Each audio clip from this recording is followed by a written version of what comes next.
Hello and welcome to Talkin' Baseball. What a weekend it was. Pujols pitched. The worst game ever played was played. And other stuff.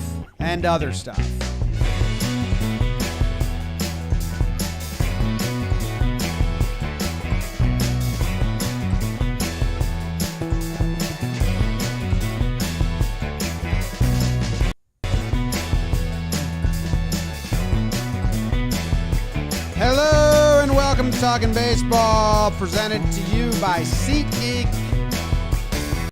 My name is Jimmy. Sitting next to me is Jake, Trevor, Plouffe, and Tie-Dye in the middle, and producer BBD repping the Pirates in the bottom corner of your screen. Brought to you by SeatGeek. As always, if you want to go to a game, concert, anything, Jake and I were just at Game 7 of the Rangers hockey, and it was awesome. If you want to go see some awesome sports and buy tickets, go to SeatGeek. They got the app, they got the website, they got the hookup. You get $20 off your first purchase with code TALKIN, Talkin, $20 off your first purchase with promo code TALKIN. Make sure you click the link in the description or download the app. Use code TALKIN, $20 off your first SeatGeek order. They make it super easy to make sure you're getting a great deal. All right, we had some weird stuff happen in baseball this weekend, and we're going to discuss it. And Jake, how are you doing? James, Trevor, BBD, how is everyone doing? Electric week, Game 7 Sunday. For those of us that are baseball and hockey fans, sorry to NBA fans. Let's go Rangers. Let's go Trev's Calgary Flames. And let's go baseball. God, our Yankees are so hot in the streets. My goodness, do they look good. The left coast, BBD's Astros, the Angels. It's teams are starting to, we're getting some actual separation, and it's like, okay, the Angels played the A's. Yeah, they should beat them. We're seeing teams are fully taking shape. Oh, Joey Gallo, Josh Donaldson. Yankee fans are running hot. Trev, are you on the boat or off the boat? The Yankees will win the 22 World Series. Off the boat on that. I did pick them to win the division, though, which I think I was the only person on this show to pick them to win the division, right? We're not allowed. I would have picked the Yankees to win the World Series if I was allowed. I don't think that's really the truth, but I wouldn't have picked the White Sox, and I said that as I did it. So we're not allowed. I didn't. Okay. My weekend. Yeah. Sex. Started off poorly. My D-backs, we lost our first playoff game. Just the kids didn't really show up. They ended the game. I challenged them at the end of the game. I really sat these kids down. You know what I told them? I said, your true character is revealed in moments like these. Anyone could be happy and want to do things when things are going the right way, but you guys are getting your butt kicked. How are you going to respond? And they crushed it. So maybe pump up speeches are my new thing. These kids probably don't know what I'm talking about, and they're probably just thinking about the icy they're going to get after the game, but it's going to make me feel better. And really that's all that matters. So had a great weekend, lots of ball. Monday episodes are my favorite. My energy is off the fucking charts right now. I love that. James, what about you, man? You guys had a freaking weekend too. Freaking weekend. We did. We're hockey guys now. The New York Rangers have been very kind. Whoops. We were tweeting about it. Joe's is getting into hockey, and they said, why don't you come up for a game? So Joe's has been to 2 hockey games now, both playoff elimination games where the team wins. So pretty insane. But this is a baseball company, and we also watch some baseball, and we talk about baseball, and we like baseball. And there was some fun stuff that happened this weekend. Some of it's saved for awards. So just be patient, chat, and live crew watching. Other stuff we'll get to during the recaps. As always, you know more about your team than we do. Yes. You watched more of your team than we did. I guarantee it. So we lean on you for help when we misspeak or don't know what we're saying. It's a lot of games. Especially the Monday apps, Trev. Every team plays every day. 15 my games favorite day. Every Friday, Saturday, Favorite Sunday. day. It's nuts. Let's get it. It's nuts. Jake, you have the NL? I'm ready. All right. Oh my gosh, you're leading off. Brought by anyone? Power hitter hitting leadoff 1-0. Yeah. Sure. A little NL is brought to you today Little by Judge. Trade Coffee. Ooh. Trade Coffee connects customers to the freshest and best tasting coffee by partnering with the country's best craft roasters. These are independent businesses from big cities and small towns. What I like most about Trade Coffee is they did a little test run with our audience here at Talkin' Baseball. Said, we'll see how it goes. And we said, yeah, sure. Like, we'd like coffee. We like your coffee. We like what you guys are about. And then we did a test run with you guys, Talkin' Baseball crowd. You guys were into it. You liked it. They were very excited about the return. 100% of our listeners bought it. They said near. Or no, it was 99%. So if you're one of the 1% that didn't, you blew it. You should probably get but thanks to you guys, when you hear a sponsor you're into and you can help us out, it helps. They're back. They said you guys crushed it. So they're offering new subscribers a total of $30 off your first order plus free shipping when you go to drinktrade.com/baseball. That's more than 40 cups of coffee for free. Get started by taking their quiz at drinktrade.com/baseball and let Trade find you a coffee you'll love. Drinktrade.com/baseball for $30 off. They give you a quiz. They find out what you like. They ship it to you. It's fresh. It's good. Trade Coffee. And Jake will be bringing us the National League. Jake, let's do it. Lazy days in Los Angeles as Trevor's Dodgers hosted the Phillies, and Philadelphia gets a big series win. 3 games out of 4 in LA. Man, you go on a West Coast road trip to see the Dodgers, you're looking to get out of there alive, and they do more of that. They almost took all 4, but a little Gavin Lux heroics with the walk-off in the final game. Man, Phillies in the third game, they got all 8 of their runs off the homer. Jim, your Ranger Suarez shoved. And this series had the hitting, man. Harper had 8 hits, 7 extra base hits. Hoskins with a big series. Mookie Betts, I say Poppy. But it wasn't enough. Dodgers lose 3 out of 4 to the Phillies. Can that spark the fighting Phillies to get their season in gear? The St. Louis Cardinals, they hosted the San Francisco Giants in 2 well-run baseball organizations. We like that. Giants, they ran away with the first game 8-2, but those Cardinals sticks. The Cardinals as a team hit .305 over the series, including the blowout game on Sunday Night Baseball where they put up a 15 spot. And who came in to close it out? I am no machine. I am just Albert Pujols. Thick Daddy takes the bump for some fun stuff. Oh yeah, that middle game Dakota Hudson drop dick. Cardinals win 2 out of 3 against the San Francisco Treat. Goldschmidt, you could hear about him later. Hello, Braves. Do they win a series? Always feels like no to me. The San Diego Padres take 2 out of 3 in Atlanta. Shout out to our guy Peter Moylan. Calls his first baseball game. Speaking, you should see the slug on that guy. Padres, they take the sandwich games 11-6, 7-3. That final game was in extra innings. Our guy Kim, he had a couple huge hits. In both, he had the go-ahead RBI single in the final game. He had the go-ahead 3-run homer in the first game. How about it, kid? Have a series. Braves took the middler in a good punch-for-punch 8th inning where the Braves scored 4 right after the Padres scored 4. That's good action. Braves win some series, dogs. Marlins hosted the Brewers. Brewers win 2 out of 3. ATO, and that's obvious. The first game of this series, Corbin Burns versus Pablo Lopez. Tough day to be a hitter, Trev. You wouldn't want to be there. They each go 7 innings. Little throwback baseball, and Jace Peterson with the go-ahead RBI walk. We love Leather and Jace. How about it? Brewers, they take the final game after the Marlins won Game 2 9-3. Jim, of note, Ashby came in 4 perfect innings to close out the game and get the save. Future of baseball, people. Relievers that pitch for a while. Speaking of, Cubs take 2 out of 3 from my Snakes. I hate it. D-backs won the first game 4-3. Obviously, Zach Davies, you know the formula. Cubs score the go-ahead run in the 9th inning of the second 2 games. Mark Melancon, he still hates me. He gives up a run. He's recorded 5 losses in this young season. Don't like that. And Frank the Tank Schwindel, he has the go-ahead RBI in the 9th. Hey, Cubbies win a series. Boring. And Jimmy, the worst game that was ever played. The Cincinnati Reds and the Pittsburgh Pirates.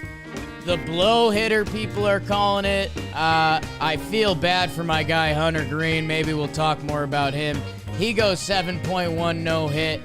The Reds, oh, God. It can't get any worse, can it? We'll find out. They split a 4-game set. It continues to get worse. Nothing happens. Nothing matters. The Pirates win a game. They got no hit against what should be one of baseball's prized prospects in Hunter Green. This series stinks. Let's go, baseball. That's what's happened in Trev's National League. Great job. Great job. Great job by Jake. A little standings update for you, Trev. The Mets remain atop the East, although the Phillies did gain a game by winning 3 out of 4. They are now 5.5 back, the Phillies. The Braves remain 6.5 back. That stayed the same. Miami 7, Nationals 11. All that didn't change. The Central did not change at all. They all won and lost the same amount, I'm guessing, because the Brewers were 2.5 up. They're in first place. They remain 2.5 up on the Cardinals. The Pirates, 6.5 games back. They remain 6.5 games back. The Cubs, 8 games back. They remain 8 games back. The Reds, they lost a game. They were 12 games back. Now they're 13 games back. So sorry, did not all remain the same. The Reds lost ground. In the West, we now have a tie. Standings-wise, really the Dodgers are in first base, but games back, it's the same thing with the Dodgers and the Padres. So the Padres gained. They were game back when we last checked in on Friday. The Giants remain in third place, game and a half back. So super close. We still have everybody in the West 500 or above, and we still have 4 out of 5 teams in the East below 500. So a lot going on. Where do you want to start, Trev? You know, I don't want to call that game the worst game ever played. Well, I mean, we haven't compared it to all the other games, but it's definitely in contention. Like you would have to say maybe this is the worst game. Only 1 extra base hit, no hits. I tend to want to celebrate the pitching performances. Okay. And I don't give love to starters all the time, but both guys went out and did their thing. Quintana was blow for blow with Green. If you're a fan, that's like the worst. If someone was like someone from London was, The first game they ever went to. So they're like, hey, you got to come to this game, Mark. I know you're from London, but you're going to love baseball. And he's going to be like, that stunk. I don't know, man. Yeah. I think it's pretty cool. Like, you get to see a guy on the mound just blowing cheese like that. And you get the crafty lefty kind of doing his thing on the other side, aesthetically pleasing uniforms. Like you're walk. You're in Pittsburgh. Choice. So it's a beautiful city. Like I want to give credit to these guys, especially Hunter Green. I said that for this guy to be successful in the big leagues, he's got to learn to locate his pitches. You can't just be like fastball, some off-speed pitches for strikes and heavily rely on his fastball. He actually threw 60% sliders this game, kind of like changing it up a little bit, making adjustments. When we look back on this game, I think we're going to say this is, one of the first starts where we saw his true dominance in the big leagues. This guy's going to be around for a long time. So that's kind of how I'm trying to see this game. I'm not. The bad part was how they scored the run. I think this cements my position, and Jerry Blevins shares it with me, that combined no-hitters are for the Birds. The Rays did it. Well, they lost. It wasn't a no-hitter. Well, whatever. Not officially. The 8 innings. The Hunter Green part of this is cool, Trev. Yes, that is cool. He's 22 years old, and we're sitting here on our high horse like, hey, maybe cut the fastball a little more to get a little more run on it and throw it 99. Let's see what he turns into.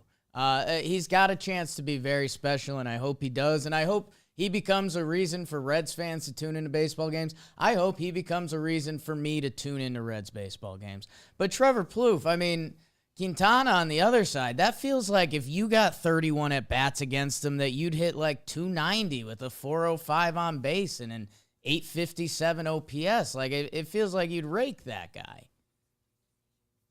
Did I rake him? That's my stat. Yeah, you raked him. All right. All right. Screw it. You guys call the game whatever you want. Yeah, I'm happy now. Trev was trying to be humble for a Yeah. second, then he was like, wait, are those my stats? 2 stolen bases versus Quintana, too. Whoops, caught you sleeping. Wow. I don't know, man. Fast, Trev. Fast Trev. Young Trev. Hey, Lopez, go get the out at home right there. Don't go try to turn double play. Slow chopper, go get the out at home. Thank you. Let's not talk about this series. Sorry. Okay. Hunter Green did throw more sliders than fastballs. It's fun. Of Yep. note. So where do you want to go said next that. then? I mean, Phillies-Dodgers. Yeah, we'll go to the top of the chart. I mean, the Dodgers, who, they've been the la creme de la creme while not fully clicking. Phillies, I mean, they come a pitch or two away from locking up a 4-game sweep in LA that I think would have us going full Philly fanatic. And I'd say, well, is there something with the Dodgers? LA's got to get out of Pennsylvania, man. Well, it was in LA, Well, playing Pennsylvania teams. Pennsylvania teams. They got a terrible record against Pennsylvania teams. Phillies, game 1, Hudson Wild pitch with the bases loaded. That doesn't feel great to take the lead. Castellanos, a big hit. Justin Turner continues to start going after his horrible first month of the season. So, yeah, I don't know. I mean, the Phillies, are they becoming a play down to their competition, play up to their competition? Are we going to look back at that it took them a month to start clicking, and this is the type of, a West Coast trip. Again, you're normally hoping to survive, and they thrive. So happy for the Phillies. Hopefully the NL East looks just so ugly again. It looks like a flashback to last year that we're just going to be waiting for the Phillies or the Braves or someone to join the Mets at the party this year, because right now it's just a mess.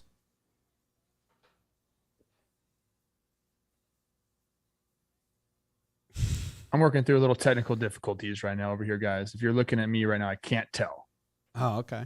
All right. Do I sound and look okay to everybody? Yeah. Incredible. Yeah, What the heck is going on with Zoom?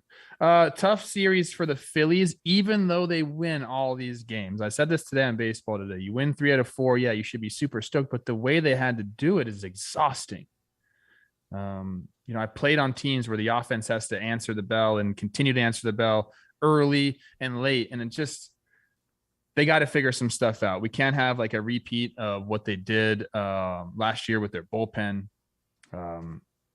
I know 5 of 7's really got on the West Coast trip, but they can't continue to play ball like that if they want to be, in this race whatsoever. Victories, great, but some of these victories are going to take a lot out of your ball club. I really feel like this series took a lot out of that ball club. Good for them for getting the wins, but dang, man, to do it like that is like I said, it's pretty exhausting. What's the timeline on Heaney or Kershaw? Because the Dodgers rotation right now is just not who as the Dodgers rotation. They got Kershaw. They're hoping it's only a few weeks, but yeah, we talked about this earlier today too. It's like the Dodgers, it's not the same guys, and they've had to bring up some dudes from the minor leagues, but that's what they do best. They fill their holes with above average players. We have Bobby Miller still down there. He's kind of hasn't done great, in the minor leagues, but we watched him against the Angels throwing 100, like looking like he wants to kill dudes on the mound. I really like him. I think the guy's name was Grove that came up. Yeah. 3 2/3. He get 4 unearned runs, but none of them were earned. So, they bring guys up to fill those spots. You want to see the names in the rotation, sure. But when you're an organization like the Dodgers, they just have guys that just keep coming up, man. Looks like Kershaw and Heendog, they're pretty optimistic on coming back soon. Okay. So. And Catterday, just whatever, man. Just give that guy the ball every day. Good job by the Phillies. Also, just some rough starts from the Dodgers. I'm not used to looking at all these lines. Anderson, whatever. Bueller, 5 earned. Urias, 5 earned. Phillies can hit. Phillies can mash, and yeah, Trevor, it's interesting, and maybe it's something we can track going along, and it's a little bit of Jimmy Lytics, but, blowout wins and not always just being in pure survival mode. Again, it's one of those weird things that we can't really measure player by player, yet there are ways to measure blowout wins, and we talk about it with pitchers, right? When a pitcher could be on their 80th pitch and they could be feeling great because they've been up 6-1 the whole time and they're just dealing. Or if there's runners on second and third and every pitch is high leverage, that matters. And, we talk about it, whether it's grooming young guys. I think you're absolutely right. I mean, that wears on players and teams. And, not to over-reference it, but a couple of the recent Yankee teams in past years, they couldn't blow out teams, and your bullpen starts to feel that, and your lineup starts to feel it too. It's stress. A lot of stress. Well, speaking of blowout wins, Cardinals lose game 1 to the Giants. They win game 2 4-0, but then they blow them out game 3, and you get Pujols on the bump. And you get silly baseball to end it. Wainlina reading the plays and throwing out Jack. Boing. That was pretty cool. That was pretty cool. Webb had a really good start for the Giants. I like seeing that. Hicks still doing the thing as a starter. 5 innings pitched, 3 earned runs. Good enough for a win. How is that possible? When I was in, yeah. Dakota Hudson with a good start. And man, you want to talk about a sneaky baseball reference. 285 innings, 48 career starts, a 3.13 ERA, and 7 starts this year. He's at 3.06. Not the biggest strikeout guy, but guy getting results casually, and not a name you normally think about with St. Louis. Trev, did you hit up Longoria yet? I talked to him. He's back. He got the pinch hit double in the first game for his first hit. And then what I texted him about was like, how did it feel to face Pujols? And he just was happy. He said, so cool. He asked for the ball, got it. Oh, that's cool. I think that game, we're going to talk a little bit about the Wainlina thing a little bit later. But what the Cardinals bats did to Rodon, that was just, and I think I'm going to talk about that later too. I guess all my stuff later is about the Cardinals. Whoa. Goldschmidt doing what he did. They made Rodon look pretty bad. They smacked the ball off him. There wasn't any cheapies there, man. So I think that's a big boost for a Cardinals offense. When you can go get a guy like that, a guy that's been dominating, and go put up an offensive day like they had, confidence booster. Ended up being a silly game, but like pretty cool. Is that Jacob Junis? It is. Yeah. Of the Royals, I think the Rangers also. When did he sign with them? I'm looking at it now. March 14th. So all right. Cool. I didn't know he was over there. Two 5-inning relief appearances and then 2 5-inning starts for Jacob Junis. Good for him. He's kind of got an interesting arm. I faced him before. It's live. I feel like the Giants, they're a team that can mess with it, toy around with them, and find some ways to make him successful. Like he kind of like fits the bill for Giants pitchers when I think about what the Giants are looking for. Good job by the Cardinals. Padres, 2 out of 3 from the Braves. San Diego, we have a weird love-hate relationship with some comments sometimes, but I saw there's a few Padre fans that were like their season hasn't felt like clean, like it hasn't felt like they're on kind of the incredible start that they are on. I mean, they're 22-13, more or less tied with the Dodgers. Dodgers have the winning percentage leg up on them, but they essentially are right around the best record in the National League. A team that had some question marks heading into the season with a lot of talent around it, and Tatis goes down. But, they win another series. Actually, I mean, they were coming off a lost series to the Cubs, but they beat I was going to say the big bad Braves, but they really aren't.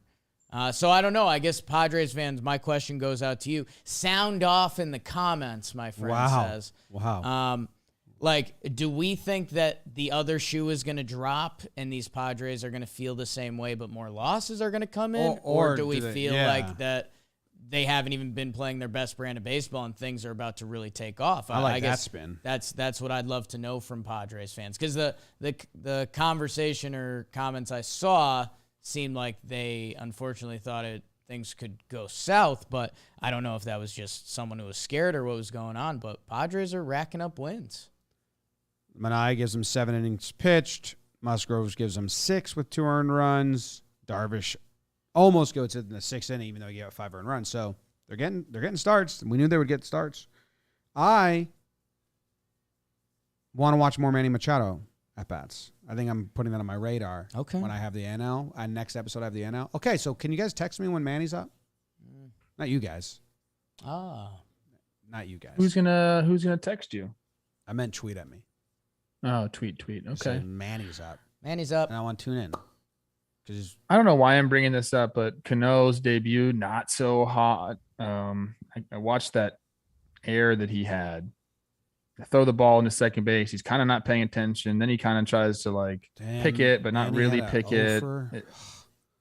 It just wasn't very good. 0 for 5 too. They got the victory in his debut, but I don't know, man. I don't see that being that great of a fit.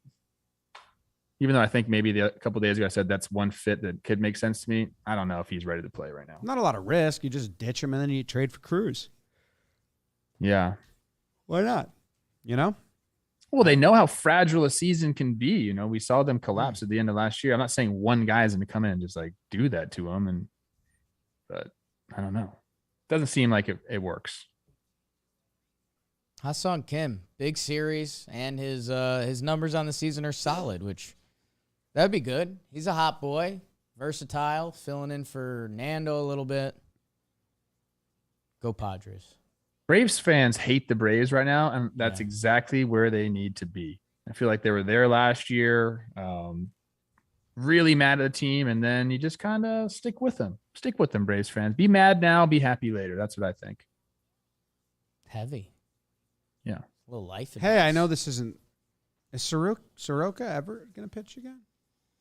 It's an interesting question, right? It's been a long time It's been a while. It's going to be cool when he does.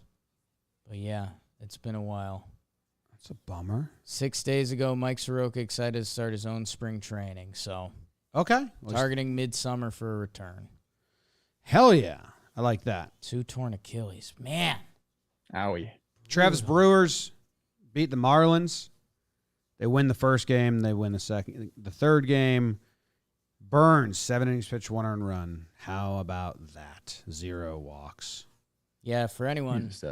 Happy for anyone that got to see that first game. Burns versus Lopez. That's, again, tough night to bring your lumber to the plate. Those are, again, probably not 2 names that jump off a lot of baseball fans' tongues when you start talking about sexy pitching, but they should. My God, Corbin Burns, that hair. It was nice to us. Remember that? He likes us. I also am happy that Ashby got back out there with 4 perfect innings, 8 Ks. He got the save afterward. So 4 inning save. Yep. Future of baseball. I hung out with Braun this weekend. We were talking Brewers baseball, and he's like, yeah, really good team, obviously. And the only one player he mentioned, just one guy. Actually, he mentioned Ashby. He talked about him a little bit, but he says Adames is the guy. Adames is the difference maker. I said, bro, I totally agree.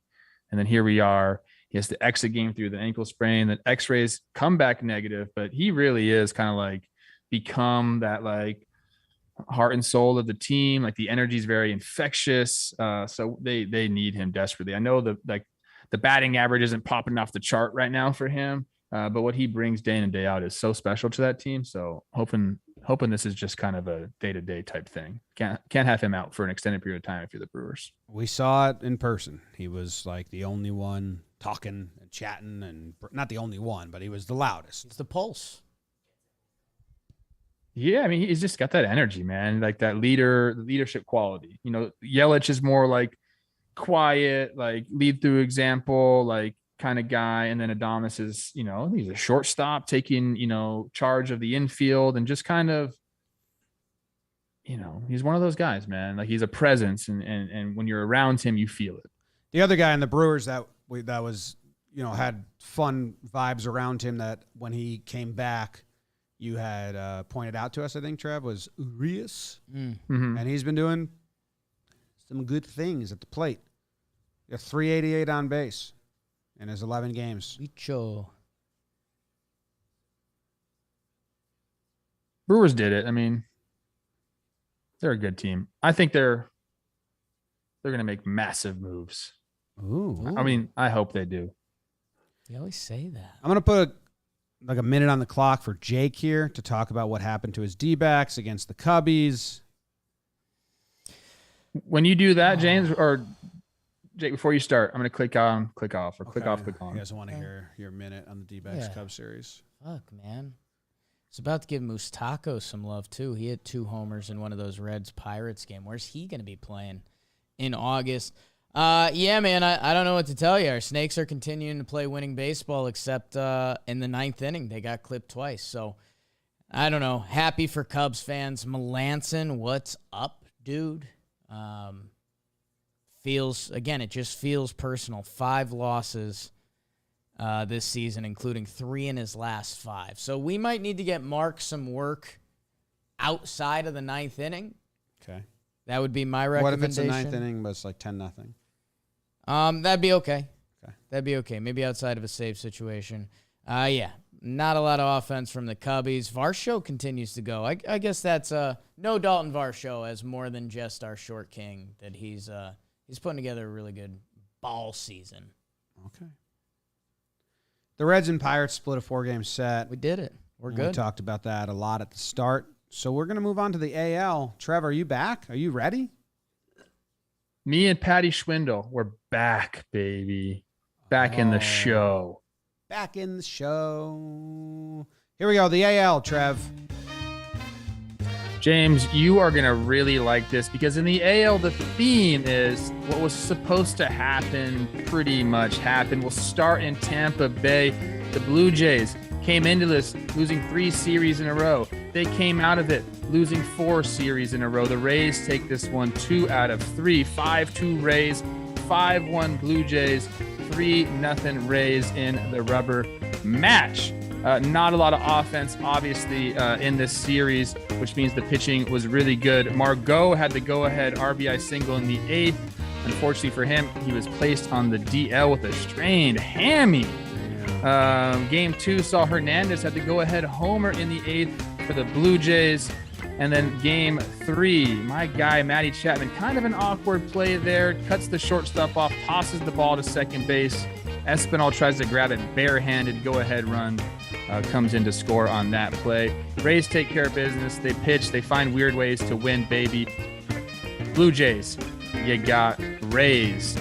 Moving on, your Yankees went into Chicago and they took 3 of 4. And this one had some big numbers: 15-7 Yanks, 10-4 Yanks, and then it quieted down a little bit. 3-2 Sox, 5-1 Yanks. I think I should just say Nestor Cortes. That's all I got to say about this series. My goodness, what he's done is awesome.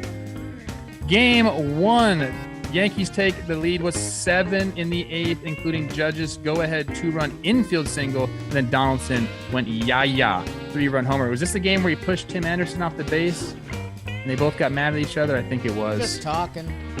They were just talking. Oh, no, that's the second game. Benches and bullpens clear after Donaldson and Anderson exchanged words following hard tag push-off. That's what our notes say. I don't know if it was that hard. Not that big of a deal. Garrett Cole goes 6 1/3, 3 earned runs. King Mikey, 2 2/3 with 1 earned run after him. Stanton, Judge, Donaldson, all homer for the second day in a row. That's pretty cool for you guys. Way to go.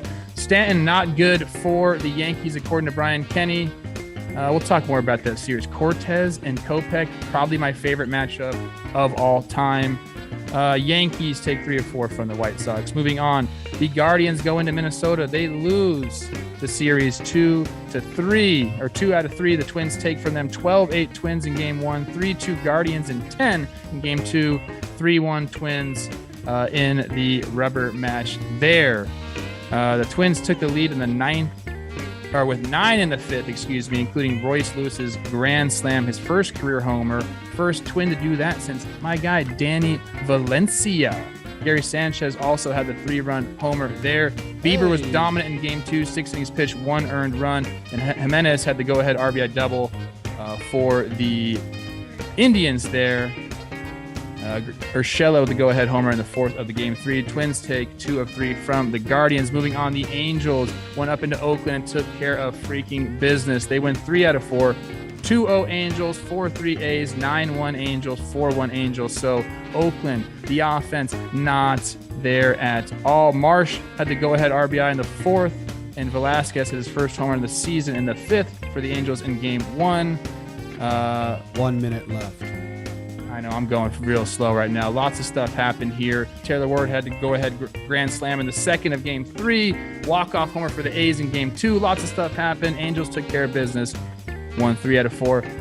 Moving on, Red Sox at Rangers. Red Sox took 2 out of 3 because I think they're the better team. Pivetta does his damn thing. 7 innings pitched, 1 earned run for the Sox in Game 1. Game 2, Red Sox scored 4 in the 2nd, including Devers' 2-run home run.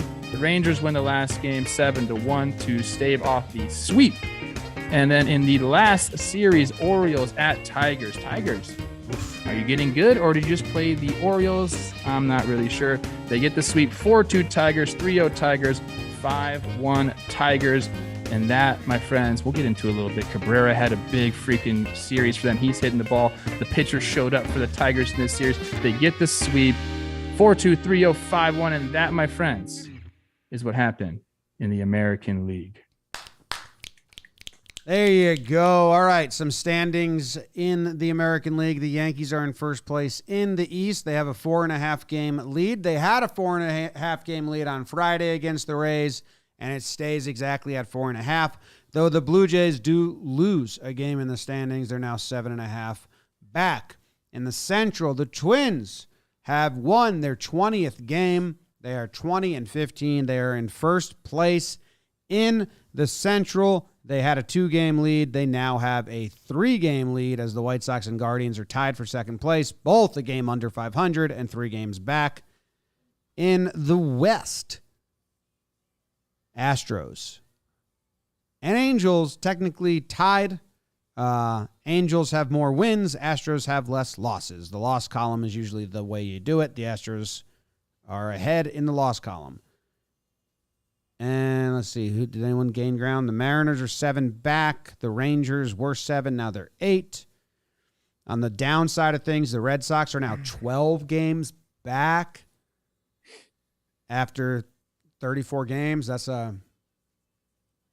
impressive. It's a big number. I mean, I think they have the biggest.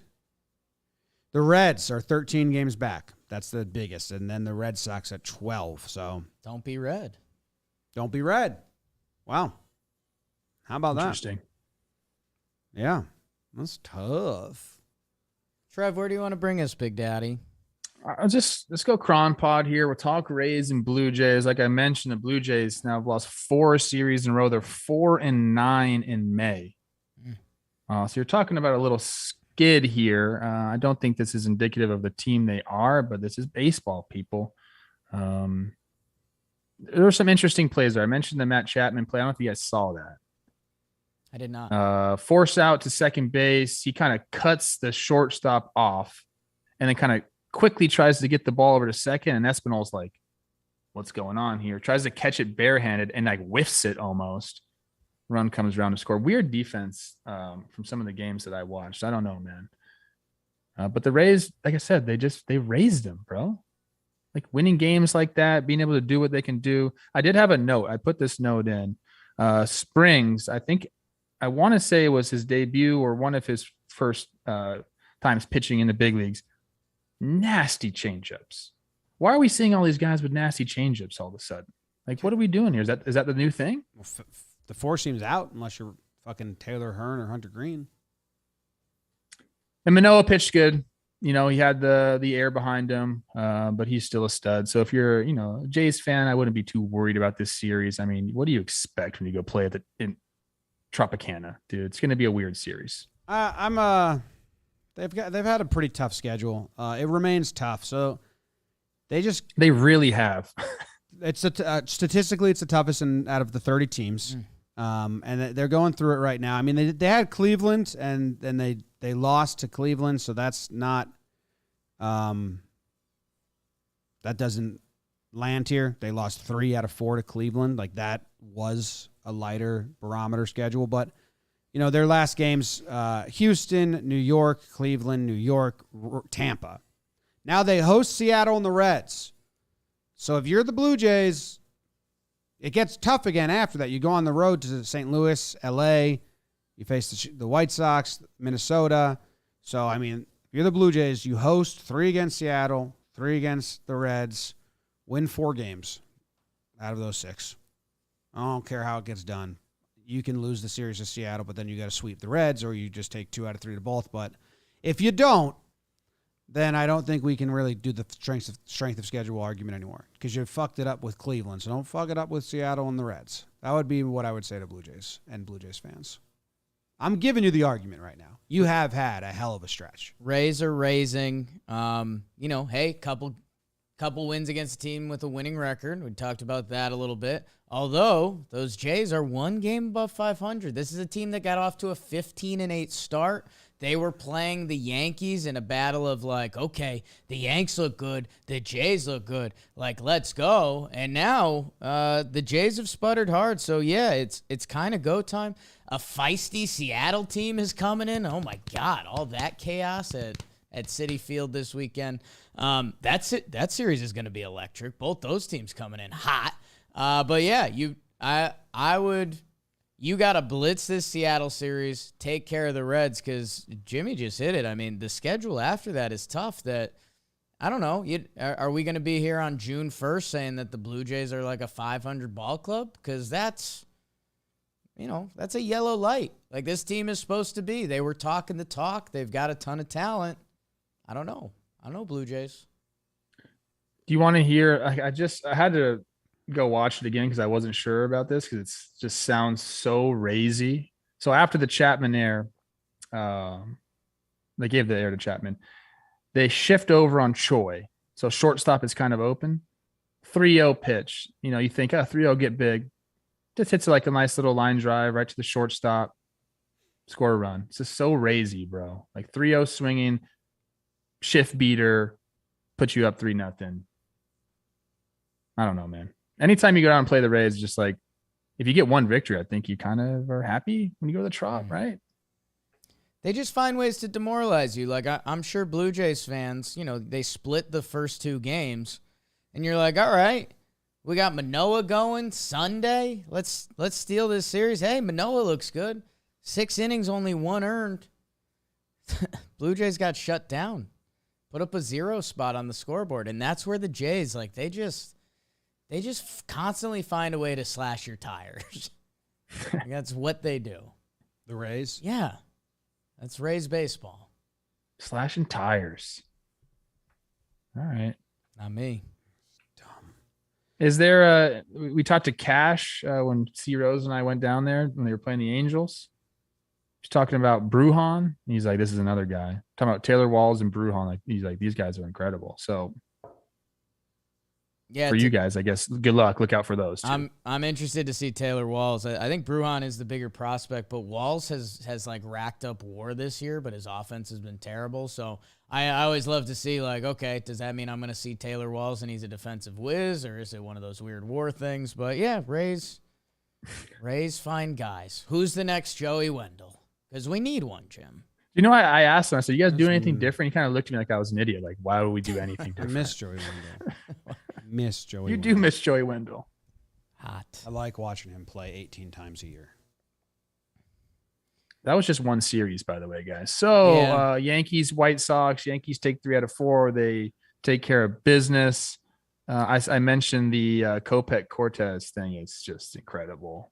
Like, one guy's a physical specimen, beautiful long hair. The other guy's Michael Kopech. Yeah. Is why baseball is a beautiful sport. After 3 innings, Nestor had spent 14 minutes total on the mound, and Kopech had spent 38, something like that.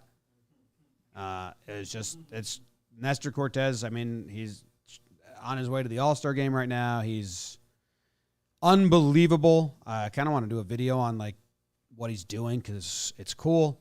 The Yankees started a rookie in game 1, and we're going to let him go till whenever. They were tied 7-7 in the 7th, and the final score is 15-7.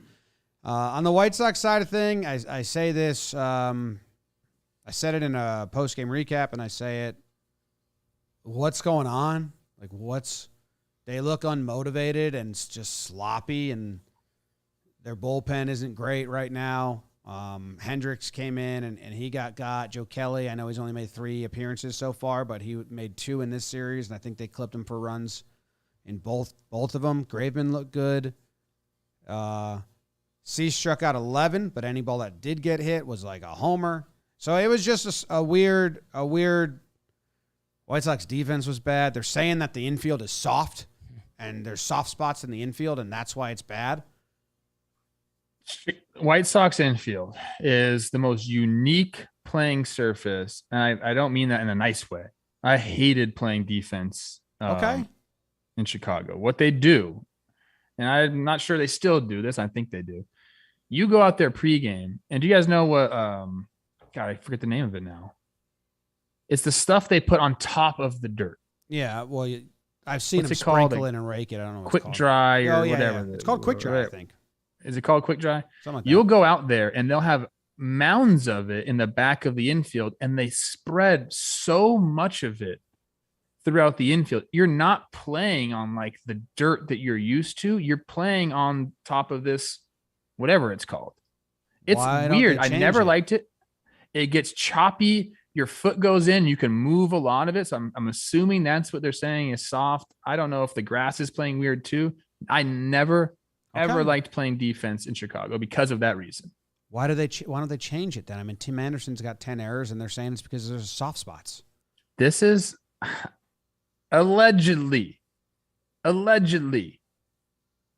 This is the rumor going on when we were playing, was that like the grounds crew, the head grounds crew guy, like has some sort of like they just use more than anybody else because he has some sort of partnership with them. I don't know. I swear that's the rumor. I'm not saying it's true. I'm not saying that's true. Could have started as a joke, and then it just becomes kind of like a meme. Like, oh, he's getting paid to use it a lot. But you're saying that. But I don't think it was when I was there. It wasn't like a joke. It was like scuttlebutt.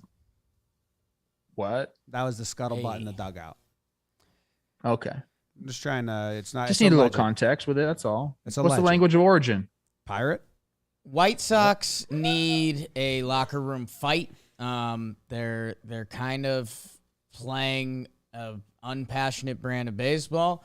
The other thing is, I mean, hey, Giolito comes back from injury. Now he's on the COVID IL. Lance Lynn's been gone. My guy, Eloy Jimenez, is supposed to come back at some point. So they are still missing a lot of talented players, but the product was tough to watch. The Yankees could have easily taken all 4 of these games. They have a nice little 5-gamer with the Royals coming up. So, hey, you snag 4 out of 5 there, and you're right back on track. But, yeah, it was weird vibes from the White Sox. A team we talk about their talent, potentially the most talented team coming into the 22 season in the American League, and they did not pass the vibe check, at least this weekend. So, they've had the injury bug pretty serious this year, so I'm going to believe some of that. But yeah, man, they kind of got to get it going because it was blah. The whole thing was blah. Well, they got that fiery young manager in there. What's he doing with that squad, bro? He's really got him going, huh? Are you kidding me, White Sox? That's freaking managerial hire. I picked you to go to the World Series this year. Jose Abreu needs to pick someone up by their feet and shake them. Well, he was 0 for 20, and now he's not, so maybe he can do that. Maybe he can do that. All right, Yankees look good. Guardians lose to the Twins. They are the barometer, but it was nice to see Bieber have a good start. 6 innings pitched, 1 earned run on the Guardians side of things. He had a really bad one against the Blue Jays earlier, and I would like him to be an ace. He's kind of been quiet this season. So it's fun to watch pitch. Go Twins, go. Shout out my goy. That's guy and boy mixed together, if you didn't know that. Goy, yeah. Goy. My goy. He is a kind of a guy boy. It's perfect. I meant to do that. Shout out. Grand slam for the first career homer. Like I mentioned, my other friend Danny Valencia, the last guy to do that for the Twins. You know who it was against? It was in Kansas City. Zach Greinke. Oh, I was going to guess that. He posted a highlight on his IG because he wanted people to tell him You're really good, Danny Valencia. Twins take care of business. Gio Urshela makes some nice plays over at third base. I mean, Byron Buxton, is he 11 doing fun homers. shit at third? Dude, real nice plays. Are Twins fans Twins fans, can we hug? Like, are you enjoying watching Gio play third? Donaldson made some really nice plays for the Yankees at third, but the way Gio moved around there was special and fun and cute and like awesome. So I do miss that. I hope he's doing the same for you guys. He is. He made some plays down the line, like choppers down the line. You know, he gets the ball, backhand has to make a really strong throw. Like, you know, interesting arm angles. He's shown there. He's showing it off. He hits a big home run in this series. And Trev, as an homage to you, which I love seeing the Twins family do this, he is leading the AL and ground into double play. So that's love. That's family. Well, he's got a constant limp. That's Twins baseball. It's Twins baseball. First place AL Central. Is it going to be Twins, Yankees? You know the history there. Twins have dominated that in the playoffs as of late. So I hope for shouldn't our be a sake problem. It's not. Luckily, the Twins do well against Houston, too. No one likes us when the Yankees are playing the Twins. Nobody likes you guys because you're mean. Because it's like, don't, mean like, but you true. know, you know. Shout out Smeltzer, season debut, 5 innings pitched, 1 earned run. Gotta love my guy Dev. Love Sneaky your guy, little Dev. lefty. We all love Devin Smeltzer. I also love Joey Ryan coming back and having a nice start. He was another guy that had a rough outing, and I want him because he's hot. And like the turtleneck look in summer, like I hope he does that all year. The standard sleeveless turtleneck is unbelievable. Yeah, I know you pointed that out first, Trev, but It's called a Dickie. It's nuts and stupid. Never heard that. A lot of people are on the Dickie train, but I believe they Googled it. No one's ever, whatever. It looks great on him. He pulls it off. I'd be so uncomfortable. Our boy Richie Palacios, who came over to our house in spring training, almost robbed a few homers. He was going up trying to get him. He didn't get him, but good effort. Just want to shout him out. all right. Huge effort. Not a great ping pong player either, but was he good? I don't remember. Did I play him? That hasn't come out yet. But she was okay. Dylan Cousins was Nice guy. playing ping pong without a handle on his ping pong paddle. Do you remember that? Yep. Yeah. I do. He also tried to beat Jake up with blitz balls. He could beat Jake up, I think. No, low man wins. We need, like, not for this show, but Yeah. we need to talk to this guy. He's attempting to be in the NFL, and he's like working out with all these NFL players, besting all of their numbers in the gym and like all these drills. I don't know. We'll talk. Put him in a hot tub with my brother. Yeah, See if he can wrestle him. yeah. Jimmy's brother is slippery. Slippery. Yeah. I tried to keep him underwater, and I could not. Yeah, Jake and I both tried to drown him, and we couldn't. He's a slippery dude. Jake was impressed. Angels take 3 Yes. of 4 from the A's, Yes. which is obvious. Good because job, Angels. You need to do it. And by the way, it was really close to being 4 of 4. But Yes. shout out to our guy Luis Barrera.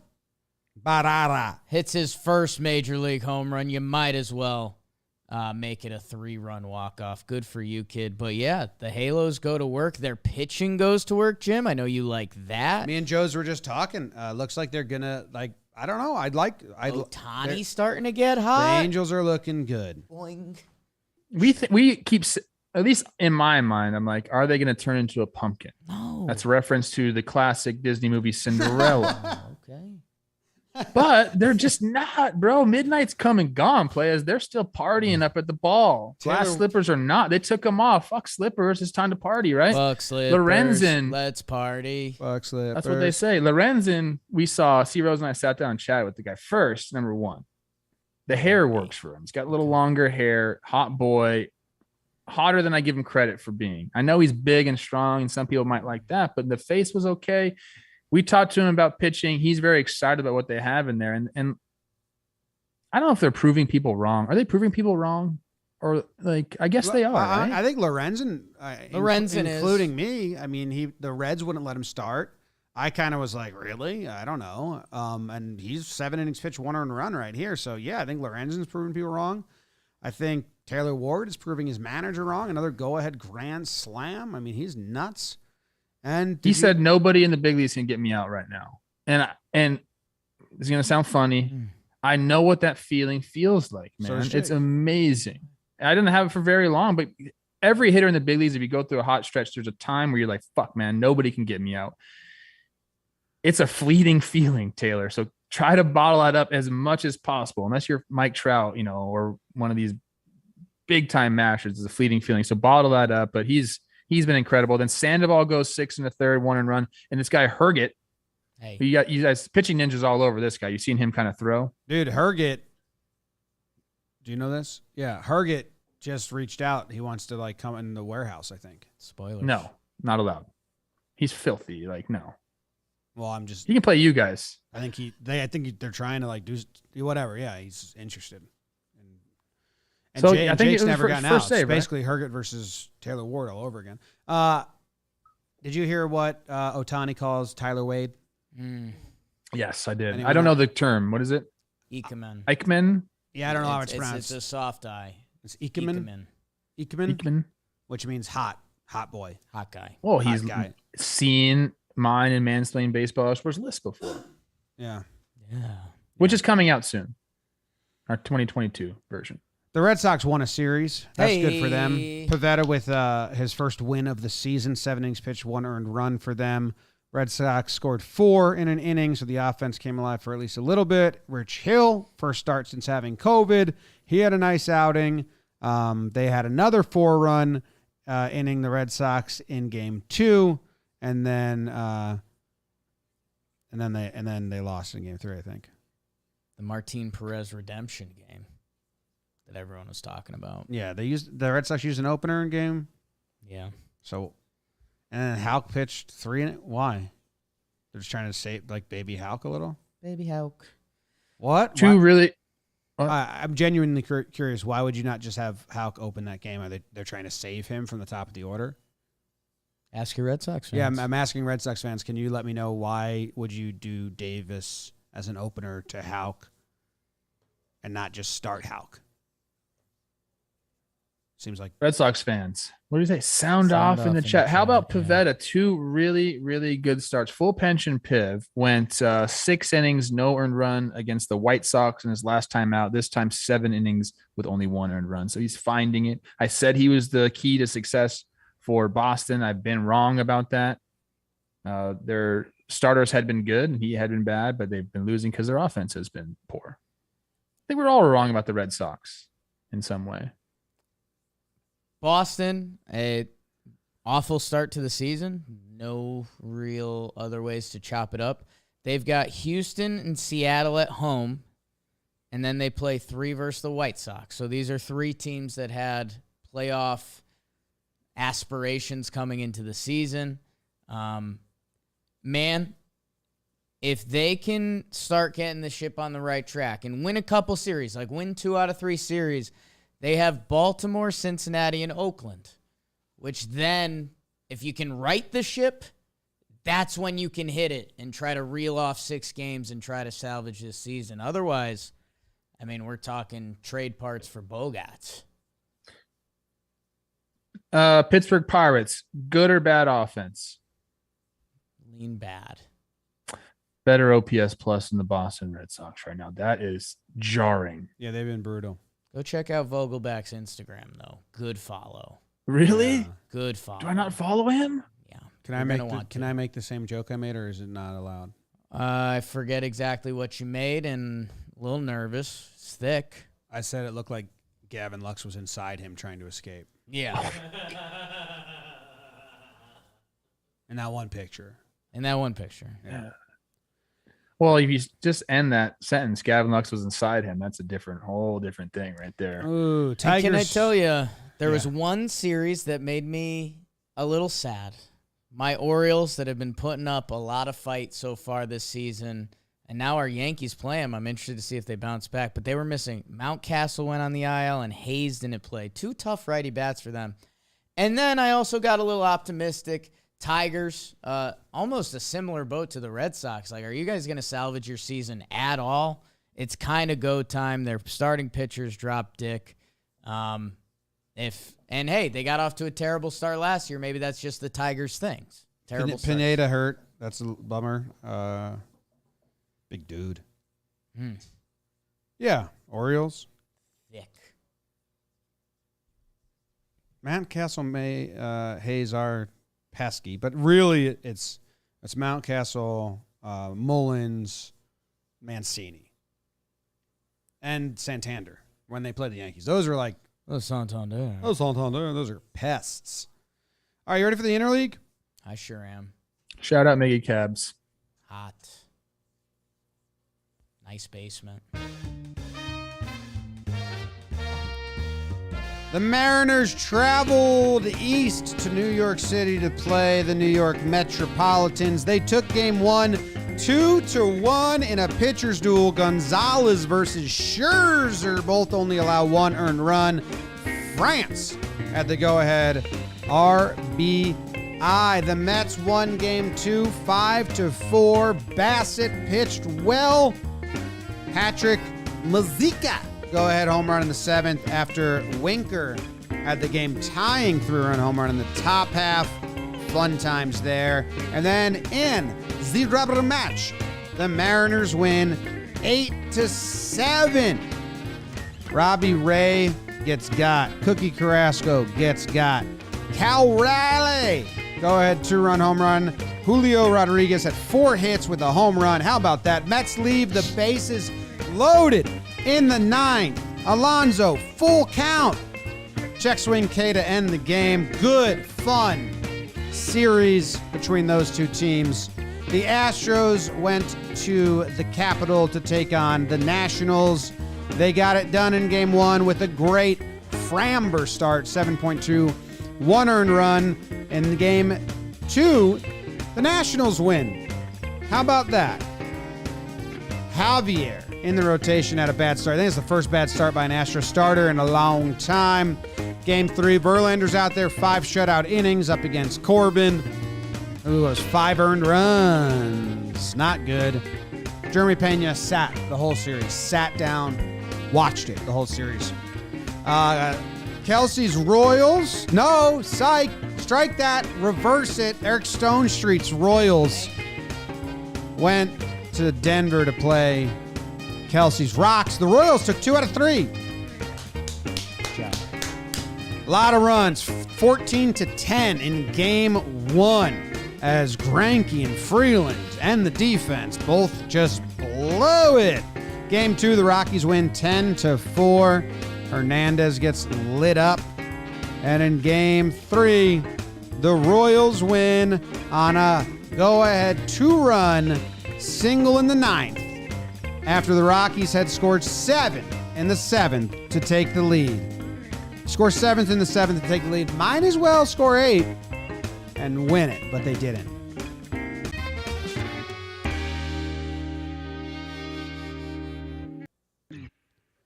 All right, quickly, the Royals and the Rockies. Good job by the Royals to win a series. The Rockies were home, and they lost, so I don't like that for the narrative.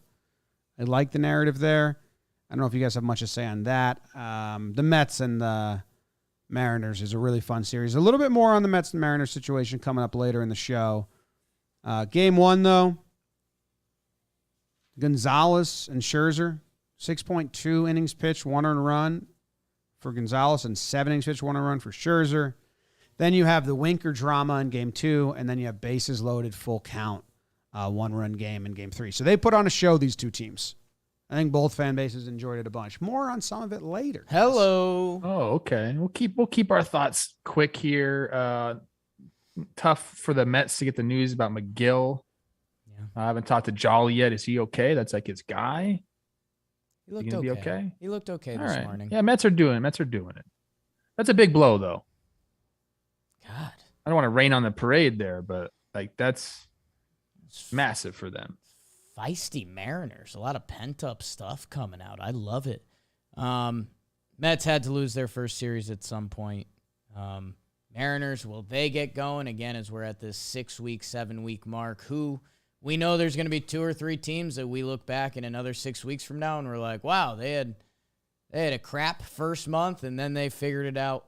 Could this be what gets them going? We just know they're heading up to Toronto now, and Toronto, both those teams need series wins. So Are they on a long East Coast trip? They do Boston after that for 4? Yeah. Wow, that's a 1, 2, 3, 4, 5, 6, 7, 8, 9, 10 game trip east for the Mariners. Mets, Toronto, Boston. Wow. And if I missed it, I'm sorry. I was sending a very important email. Ty France, Chris Rose rotation. Mm-hmm. I Pretty didn't cool. say the rotation part. Pretty but cool. Pretty cool. Pretty cool. Astros, they take 2 out of 3. They finally get a bad start from Christian Javier. I'm not trying to knock them. I've been talking about how good their pitching has been. Framber, 7.2, 1 earned in the first. And the Astros scored 5 in the first, which gives Framber like a little bit of leeway to just go do his thing. Astros have now won. What is their record in their last 20? 16-4.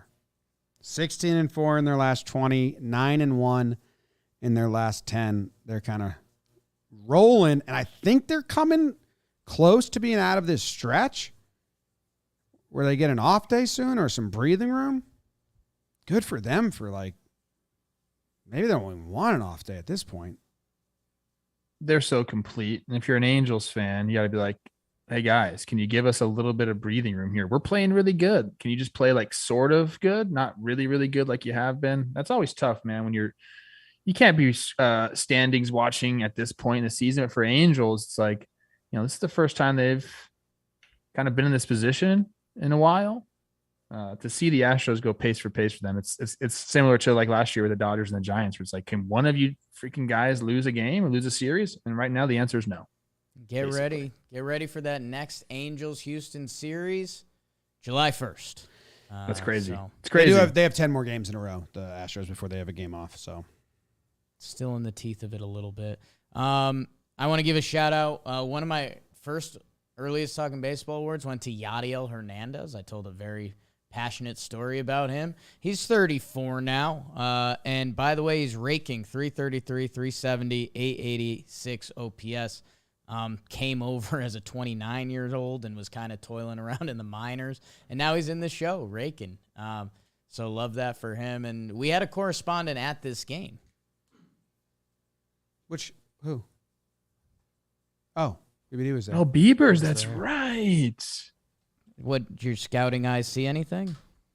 Well, Altuve, I was at the first game. Altuve homered first pitch, and I was like, Seen that before. yeah, that happens. Yadiel Hernandez stays hitting. I always got my eyes on those gnats. He just always hits. It's kind of nuts. Yeah. Anyone talk about Framber's glove or face? No. Doesn't he have a bigger glove this year? I haven't noticed it. Really? I don't think so. Not the game I watched. Oh man. Okay. I watched one game where it didn't look as little. Maybe he's got a couple now. Is he onto it? No. No, you're right. There's no way. He just probably forgot his glove. Oh, my God. Pretty cool matchup, Verlander Soto. I don't know how many times we're gonna get to see that, huh? Yeah, that's nice. Not ever. This is it, right? Did those guys ever face each other? Yeah. In the World Series. The World Series. Yeah. Did they face each other in the World Series? Probably. Probably, yeah. But we'll forget. We'll be old. Yeah, are the Nationals going to be in the World Series anytime soon? Unfortunately, that's mean. I shouldn't say They that. could be, man. Things happen Baseball. quick. Do you You remember what they did? 2000. What was the year they won? 19. Dude. 19, yeah. 19 and 31. That shit was wild. Nelson That's a long Cruz. time ago, too. By the way, that seems like not too long ago. I had a real weird thought about telling my my grandkids or my son about like a pitcher that I would want to be like, yeah, I saw him pitch. That isn't I don't know how to put this in the words. Whatever. It's Tim Lincecum. It's he's probably the guy that I'd be like, yeah, fucking hat. It was only 5 years, but you had to see it. Interesting. That's a good question. I think Because he's Hall of Fame quality, but it was just in a brief stint. I thought you were looking for someone that you had to be was good. I'm guessing my but thing not is Hall of Fame Verlander. Our generation saw Verlander, and another generation saw Nolan Ryan, and they're probably similar, in dominance and performance and vibes We around think. them. But Lincecum was his own animal when he was doing it. He's a freak. Zito. Yeah. Yeah, Zito's curves back then. Yeah. Yeah, I'm trying to Fernando, think now. for Fernando Mania for the Dodgers.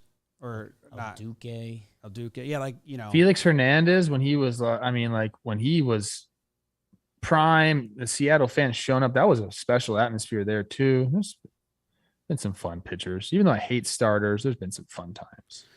Okay. You want to move on to the second half of the show? I think so. Go Kelsey Wingert. Go Kelsey, go.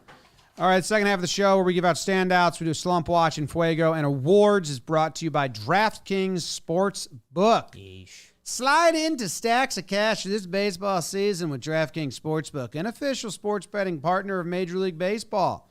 New customers can bet just $5 on any team to win and get $150 in free bets no matter what, win or lose. Download the DraftKings Sportsbook app now. Use promo code JOHNBOY. Bet just $5 and get $150 in free bets no matter what happens on the field. That's promo code JOHNBOY at DraftKings Sportsbook, an official sports betting partner of Major League Baseball. Minimum age and eligibility restrictions apply. See show notes for details. MLB trademarks are used with permission. Hand up, Trev? You have your hand up? Yes. Okay. Yes.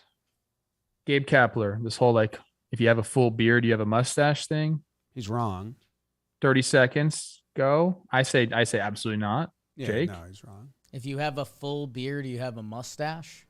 Yeah. I mean, that's not something I can really speak on, but I'd lean no, because if you don't have a mustache, you could still have a beard. Like the Amish. Like, I think you two both have mustaches. Oh, then you I don't think you would. I think you would not describe me as Jimmy as a mustache. If you Your shaved mustache off, is pretty pronounced though. If you it's shave more on pronounced. camera, if which you pisses me shave, off. if both of you shaved your beards, you would have mustaches. We haven't shaved our beards, so now you're on our side. Right now. Well, no, it's like two separate items. What's this called? Soul patch? Soul patch. Flavor saver. All right. Mustache is sans the other part of your face. Like I could shave my beard into into a mustache. Well, you could shave If you're your saying mustache Becca has right now a and you'd still have a beard. Yeah, but that's not the question. Gabe Kapler says he has a mustache, but he doesn't. He has a full beard. He would need to shave his cheeks to have a mustache. Maybe the caveat is full beard. Because you can do the chin strap look, Yeah, and that's that's not a technically full a beard, but it's not a full Right. beard. I don't know. Fuck. Back in the day, what we have, Trev, wouldn't even be considered a beard. Yeah. It needed to fall off your face. Like if you got like something like in here, I guess you would say then like you got something in. Would you say that you got something in your mustache if something got up there? Yeah, that's a good point. Oh, But shit. I also wouldn't say. But I'm with you that I wouldn't say like You just can't My- describe wouldn't him say as having Jimmy has a mustache. Yeah, I don't know. That was a good point, BBD. Damn it, BBD. You and Gabe Kapler I always said you guys Eye are to basically eye. the same person. Yeah. Jake, you're up. I am. Standout performance. We highlight players that did really good jobs. You boys were talking about him a little bit, and I was like, you know what? I'm not even going to hit him with, though you might hear about him later, because we can't talk about this guy enough. Nestor Cortes Jr. Our king, 5'11", 210, a.k.a. 5'10". We'll give him 215. He's not too big, but he's thick. Nestor Cortes Jr., he comes up to the major leagues. He's this soft-throwing lefty, and everyone's like, all right, let's see what you got, kid. He gets knocked around a little bit. Baltimore, New York, Seattle, knocked around. He looks like the kind of guy that you're like, I don't know if that guy's going to stick around in the major leagues. Since last year with the New York Yankees, he has 133 innings pitched with 152 strikeouts and a 2.44 ERA. He went out and he threw 8 innings, 1 earned run against the Chicago White Sox. He is leading the American League in ERA with a 1.35. For a while, Yankee fans were scared to talk about Nestor. It was kind of like, this party might come crashing down. Let's enjoy it while we're here. It was one of those things like, let's not even talk about what's going to happen next. It was like young love that you knew wasn't going to work out. But it's working out. And by the way, Baseball Savant likes him. Expected ERA, expecting batting average, K percentage. He's striking dudes out. The only thing on his Baseball Savant that's blue is his fastball velo. And, you know, the game went velo. that it looks like, and hopefully there's room for more Nestor Cortes Jr.'s. And, man, he is a guy you should root for. He is a 36th-round pick. He's a silly guy if you follow his social media stuff and his mustache. What a segue you guys set up for me there. And, by the way, it's not just a party trick anymore. He's shoving. His whip is 0.85. He just gets out there and throws it. That's all he wants to do. Josh Donaldson gave him a player comp yesterday that I really liked. Little Mark Burley, just a lefty that's out there without fear, ready to go every pitch. Burley. And shout out to Nestor Cortes for throwing a 2.5-hour game yesterday that let us go to the Rangers playoff game on time. King Nestor, he is the absolute best, and he is my standout performer. I guess I like that comparison. Mark Burley worked quick. Does Nestor have the pickoff move like Burley? Because no one could even run on Burley. I don't think he's got that. He You just couldn't run on him. Burley doesn't have the sexuality, though. Okay. Burley was the guy that you'd score 3 runs off in the first, and you think you're going to score 10, and then before you knew it, it'd be the 8th inning, and you'd still have 3 runs. So, I mean, that's a good comparison. Josh Donaldson's the best. Hitting coach. We'll have him on soon. Played some good defense, too. My gosh. Yeah. Am I up? Let's hear it. My standout performance, I'm going all Cardinals today. All freaking Cardinals. Wow. Those birds, my friends. Paul Goldschmidt goes 3 for 4 with the homer, 2 doubles, 3 ribbies against Carlos Rodon. The reason I gave this to him was the at-bats. First at-bat, he's up there. I think it was 2 pitches in a row. Guy gets on in front of him. Goldschmidt, first pitch, fastball down the middle, just absolutely turns on it. Just a freaking bomb up there in Big Mac land. Next at bat, he gets to 2-1 on Rodon. And in his mind, he's obviously thinking, well, I just took his fastball, 500 feet to left field. He has off speed in his mind. Rodon throws him another heater. And because he has that in his mind, he's a little late on it, but his swing path is so freaking good. Double down the right field line. To be able to do both of those things in the same game, basically on the same pitch, it just shows you how good and locked in Goldie can be. And his career stats are ridiculous. If you want to go check the Baseball Reference page out, please do. It's a freaking treat. But just an excellent guy. One of the guys you get next to, you don't realize how freaking big he is until you stand next to him. One of the better hitters we've seen, right? As long as I've been watching baseball, Paul Goldschmidt is, I don't know, I can't give a number, top 50, whatever, but he's something, man. Fun to watch, really good swing, fundamentally sound, plays a good first base. They like those kind of guys in St. Louis, huh? They do. It's true. Always true. Always a good Baseball Reference and always a good eye test. Anytime you run into Paul Goldschmidt, you're enjoying yourself. Cal guy. So, he's not as smart as me. Okay. I could have went to Stanford, but smart. I have him as a Texas State guy. Oh, he didn't go to Cal? Wrong guy. No Thinking of somebody dude. different. You're thinking of someone different, that's all. God, forever I thought he was a Cal guy. I mean, maybe I lost a little bit of respect for him. Texas State? Tough Oh. break for Paul. Sorry, Paul. Damn. I mean, one of his nicknames is America's first baseman. How is he younger than It's me? not a What? nickname. He seems so much older than you. So much older than me. How old is he? Lord. He's 34. Nah, he's older than me. So that adds Older up. than me, older than BBD. Yeah. So Wow. only one person. Younger than you, though, Trev. 52 career WAR. Are we looking at a Hall of Famer, guys? I think so. If they remember him. Mm-hmm. My standout, you ready? I am. Chase Silseth. I actually don't know how to pronounce his last name. Hey. Silseth? I Silseth? think you're all over it. The Angels drafted 20 pitchers last year, if you remember. They went 20 for 20. I applauded them. I said, yes, finally, do it. All pitchers. He was their 11th round pick. He was expected to go higher than that. He signed for over the price, or over the slot or whatever. He's the first one from the draft class to make his debut. They're going to the 6-man rotation. I don't know if he already got sent down. I think they said he's probably going to get sent down soon as they have some off days coming up. But in his MLB debut, after only 8 career minor league, it was a college pitcher, so a lot of times they can speed through a little more than others. But I think it was only 2 years of college. He's only 22 years old, so it's still pretty quick. He comes up, faces Oakland, 6 innings, 1 hit, 2 walks, I believe. It's a really good outing.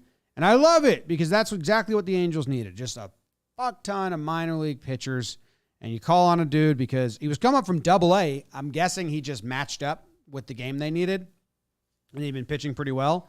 6 innings pitched, 0 earned runs, 4K. Said it was for his uncle who died last fall. And after he got drafted, said you're going to make it. So that's the emotional twist. That's nice. The pitch mix he throws that I like is a split finger, and it looks like an old school split finger. I don't know if you saw any of this, Trev, but you should watch some clips. It's just like that dip and dive splitter. I want that to come back. I know we got guys throwing it now. You got, I know Gossman's out there, and even Cobb now. Yeah. Yeah, Shohei's is crazy. Shohei's is like fancier. Nasty. This is like a little more like, I don't know. Shohei's is like nasty. But this is good. It's a good change. It's a split change. So, hats off to that dude. What a debut. Quick journey to the pros. That's fun. Me and Trev just don't really respect those guys for not putting in their time in the minor leagues. Yeah, I'm not happy with them because they didn't grind it out as much as I did. But even if they go to college, you don't count the college years? No, college is not like the minor leagues, dude. College is like the best time of your life, and the minor leagues is maybe the worst time of your life. So why didn't you go to college then? Dude, I regret a lot of things in my recruiting process. Okay. I really do. Jeez, Trev. Okay. Way to bring that up. First rounder, dude. You're drafted in the first round. Slump Watch? Yeah, let's do it. Emotional. I was a first rounder. Jake, run through it. Man, first on Slump Watch, Trevor Plouffe. Getting emotional about being a first-round pick. Jim, Toro! We had him on Slump Watch. He put up a little 2 for 4 for you, and we'll take that after an 0 for 10. I think he gets just a little golfer. Good job. Get out of my face. Jim, Kyle Schwarber was on Slump Watch after an 0 for 13. He has 3 hits, but 2 of them are homers. He's got 3 walks, a hit by pitch, a 368 on base. Kyle Schwarber's off. He plays some Kyle Schwarber ball. Young, thick Austin Riley. Don't date my daughter. That's the other guy. 3 for 14, Jim. I don't know what to do with that. Wasn't he on still? He was 1 for 6. Yeah. Braves need it. Let's keep him on. Let's keep him on. Well, we'll see the rest. Kike, do you love me? Are you riding? He goes 250, 375, couple walks. I think he's off. Also a hit by pitch, which, hey, that's how you get off Slump Watch, Lean into one, kid. And then Trent Grisham of the Independent. He goes 2 for 8, couple doubles, 4 RBI. I think that might put me over the top for getting him off this list. Sure. Just a spank clap for him. So I think that means young, thick Austin Riley's the only one staying. So we need 4 people. That means we did a great job. We did a fantastic job. Yeah. We need 4 people to join him, Jim. Sean Murphy, 0 for 13, and this is a guy that should be competing for pedals, so I definitely want to put him on. Oh, he's on. And someone brought a poster of his butt to the Coliseum, and he signed it. In there. No, you haven't. It's a nice butt. Mentally. Okay. Ghosts. Oh, no, Bichette. An 0 for 10 from Bo. Also, the same 0 for 10 from Brian Reynolds. 0 for 10 with 2 walks for each of them. Wilson Contreras. Oh, let's put him on. We're going catchers clearly. And then, oh, no, Jimmy. Yeah. I feel bad for wanting, but I feel like silly even putting him on here. Manny Machado, he goes 0 for 8. 2 intentional walks. Scared. Because he's going to get off. And then I think it's Bo Bichette. I'm sorry, Brian Reynolds. Your team won without hitting, so that's kind of So encouraged. clearly it's not necessary. Yeah. And the Blue Jays, getting near 500 kind of go time. So it looks like our slump watch for this week, the young, thick Austin Riley, Sean Murphy, the new young, thick, that behind. Wilson Contreras, could he be your team's catcher come August? Manny Machado, tweet at Jim when he's hitting. And Bo Bichette with the hair and all that. Dirt nasties on Fuego. That means I'm on fire, baby. Like Waco. Fuego, Fuego, Fuego. Poppy, Trevor, Bryce Harper, your guy. 8 for 12 with 3 homers. Holy smokes. Yuli Gurriel, I think he had some slump watch candidates. There's an 8 for 12 from the ageless wonder. My God, what do we tell our grandkids about him? Giancarlo Stanton, 3 homers, 8 for 16, dominant.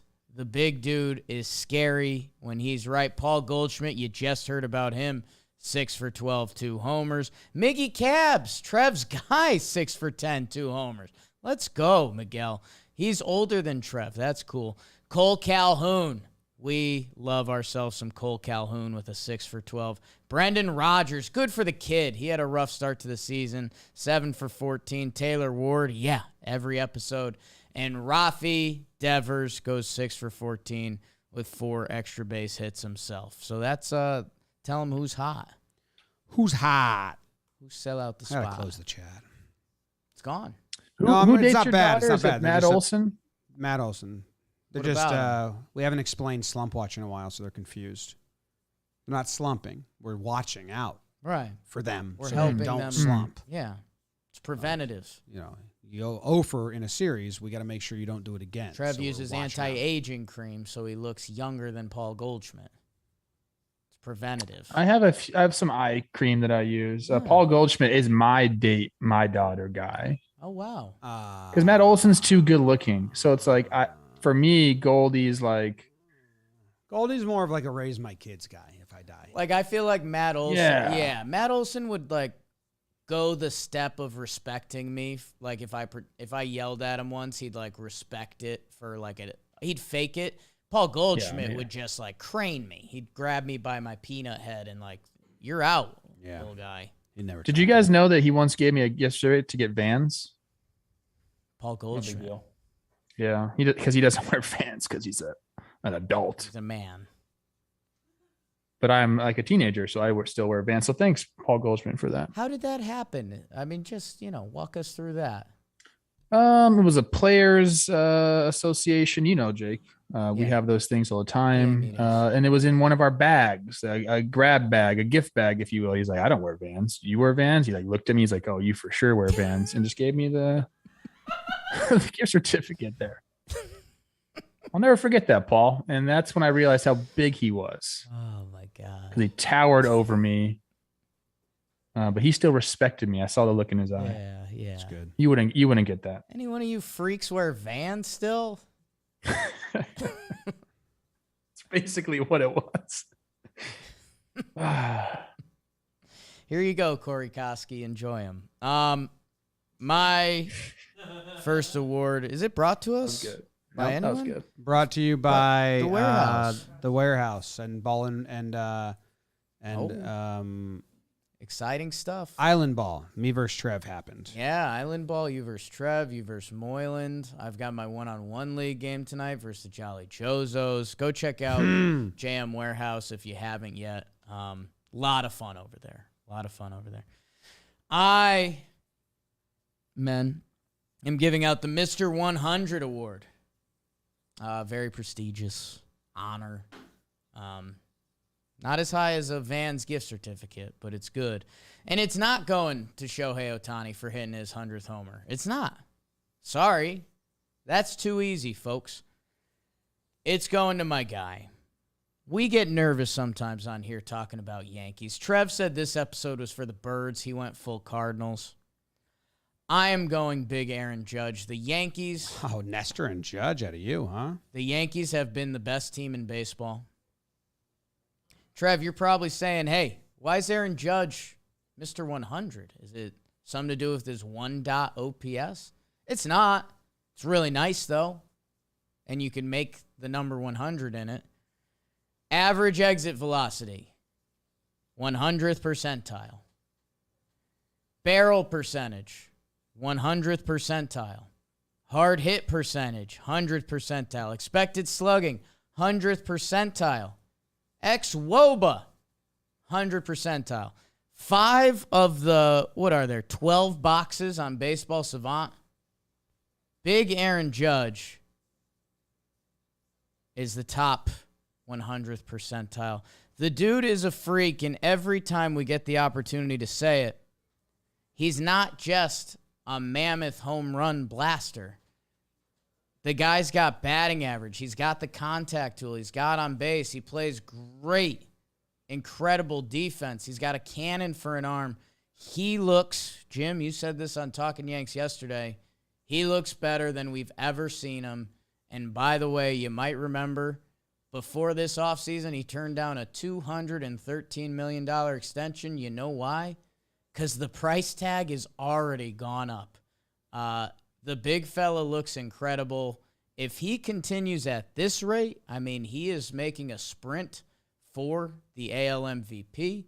I don't know if he lands there, but man, if he lands top 3, top 5, and hits free agency, the big fella is in for a lot bigger payday than what the Yankees offered before the season.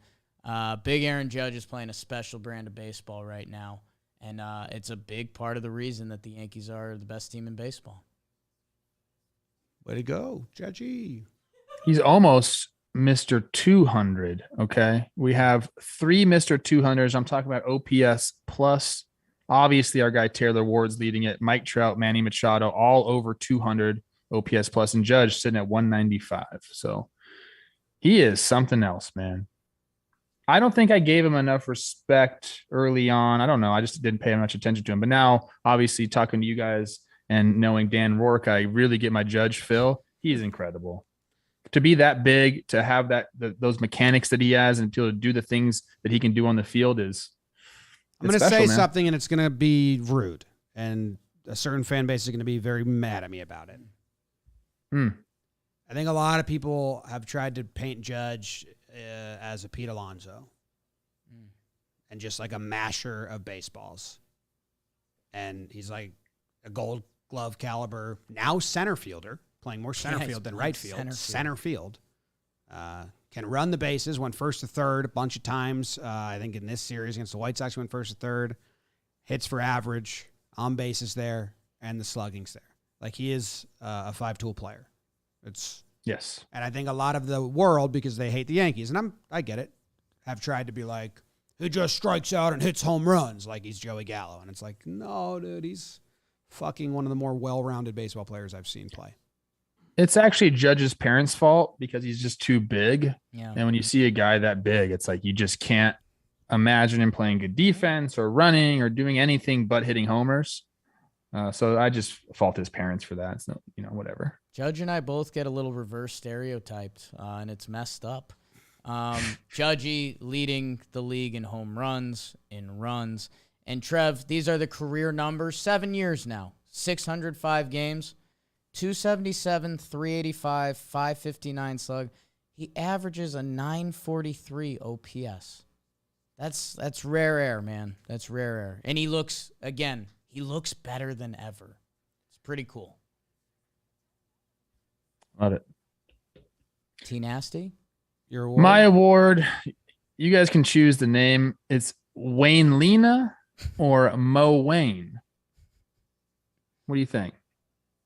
I think I like Wainlina better. I'm talking about Yadier Molina and Adam Wainwright set the MLB record for the most team wins by a starting battery. So I got Jake. Can you give me a woo, please? Woo! Katie Woo, who covers the Cardinals for The Athletic. Great. I got her story up here about this. Great stuff here. The duo made their 311th career start as battery mates and their 355th overall appearance together. Now they tied. This is awesome. They tied Matt Thornton and AJ Przinsky for the 7th most appearances by a battery in Major League history. Mind you, this is mainly a starting combination. Those batteries for the appearances usually held by relievers. Matt Thornton, by the way, disgusting. You talking about bowling balls from a lefty? I never, ever, ever wanted to face that guy, even though he was a lefty, because it felt like the ball weighed way too much when he threw the ball, heavy ball. Anyways, back to Yadi and Wainwright. They got their 203rd team win last night. That breaks the all-time record. That was held by Warren Spahn and Del Crandall.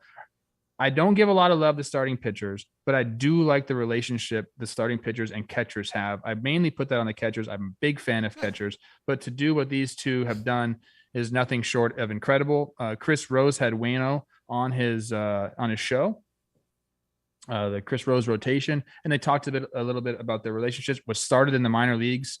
There was a time where Molina basically had to tell Waino, like, hey, trust me, man, you got to trust me. And their relationship has gone swimmingly ever since. It really is a unique type of relationship that those two positions have together. You spend a lot of time going over, studying together, and then you have to not only study together, but go put that to work. And you have to be one.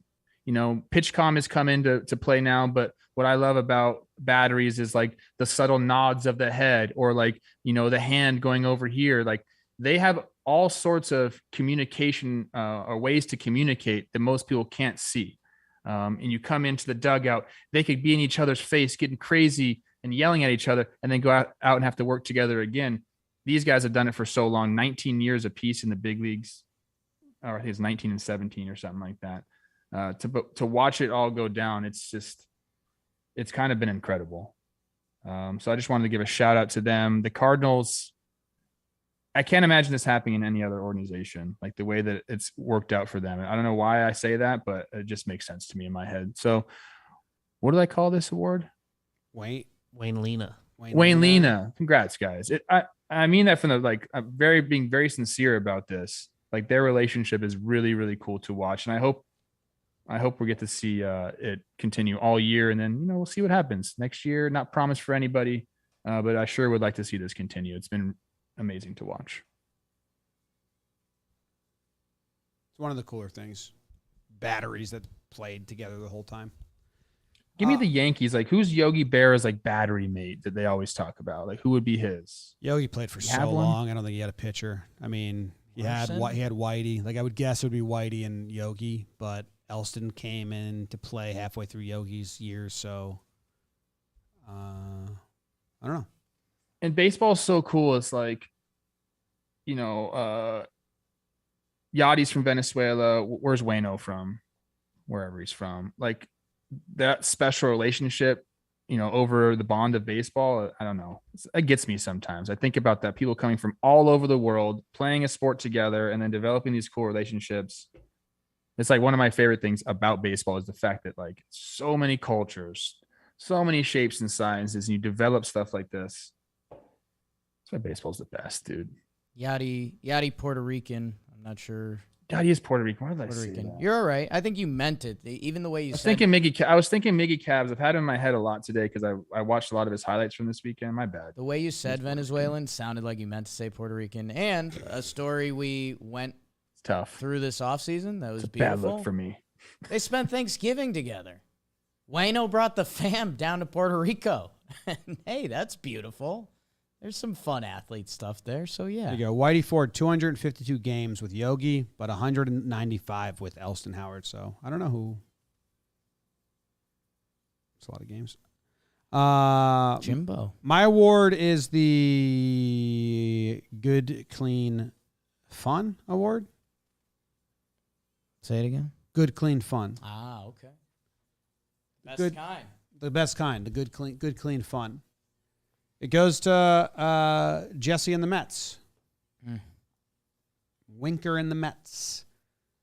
I don't remember a rivalry like this. They exist. I want you guys to help me out here, but it's one of the most respectful rivalry. Like, Winker hits a home run. I think Chase and Shreve got pissed off. He pimps it. Mets fans boo. He smiles at them. If Winker was traded to the Mets tomorrow, he'd be the most beloved Met. Like, it's so fun. I was reading a lot of Mets fans' tweets, and they were like, well, no, we don't actually hate him. It's kind of like, it's wrestling. They're like doing a flirty dance, Winker and the Mets. And it's all because that first instance, I forget exactly what happened, but the guy had a sign that said, like, fuck you, Winker, or like something like that. And Winker signed it or asked to meet him. And Winker's been on this show, asked to come on and chat with us, didn't invite Trev to his scooter gang. Was awesome. Was one of my favorite conversations we had because it felt like we were just chatting with a buddy because he was just a funny dude and gets it. He's from Buffalo, right? Yep. So what they have going on, just to add the it's first, so fun. The first sign said, Jesse Winker, you're a straight up bitch. Yeah, you're a straight up bitch. And he liked it and like met the guy and signed it instead of turning it into an actual thing. And then that kind of made everyone be like, all right, so this is a thing. Then he hits the home run, and then I believe he was the last out of the game. Diaz struck him out. And God, man, that is so fun. You cannot manufacture this, but whenever you get like a little bit of a spark of this, every team should. Like, we had it with Grichuk, but that wasn't like all of Yankee Stadium and Grichuk. It was kind of just us, and we would call him that fuck, and he would torment the Yankees, and we would laugh and nod at each other. But it wasn't like, this is all of Citi Field and Winker doing the dance together of like fake hate each other, but honestly stop killing us, but we respect you, but this is fun vibe. It's cool. It's really fun to watch. So I don't know. More of that organically if you can do it. Baseball. Is there anyone you can think of? Verdugo and the Yankees were getting there, and then they both kind of bailed on each other. They had that fun. There's Votto in what city is that? Is it Pittsburgh that he messes with the fans all the time? Yeah, that's a good one. That's a good one. Trying to think. Yeah, it's tough because it's usually crosses a lighthearted line at some point. I told C Rose this morning, like, if you're playing outfield in a tough city to play outfield in, so Boston, New York, Philly, sorry fan bases, like, it's tough to play. I think you guys pride yourself on that anyway. The best thing you can do is just kind of have fun with it. You could ignore it to a certain extent, but it's not going to stop. If you get really mad at someone, it's just going to get worse. But if you kind of mess around with them and take a few balls out there and throw them up, whatever, I think it is the best way to handle it. Because then it's like it's not like mean-spirited. It becomes more like fun, friendly banter back and forth. So I think Winker kind of knows that. Yeah, it's cool. Let's see. I think he also... Who's the best friend of the week as I look up a stat real quick? Best friend of the week is Dansby Swanson. 3 hits on the weekend. 2 of them were homers, 6 RBIs. Thanks to walk in there. Wow, is Go that the Dan. first time? Dansby? It's his first of the year. Winker's got 10 games at Citi Field, 830 OPS, 2 homers, 2 doubles. I thought there would be more than that. That's good. It's not bad. The chat is roasting me. For what? Your Vans? Because I said that Yachty was from Venezuela. We covered it. I messed up, people. Some people have a bad day. I'm still going. You're good, man. Put that in our rear view. Dude. People say the wrong things all the time. Teammate picked I you love up. that Puerto We looked it Rico up, we corrected is part of the U.S., but it's not part of the U.S. But it is. It's really It not. is, but it's not. You know what? A lot of crypto people. So Jake, Yeah. check Puerto Rico out, bro. My crypto's How's that been portfolio doing? terrible lately. Damn. Elevator talk. Let's spin Send this wheel. it.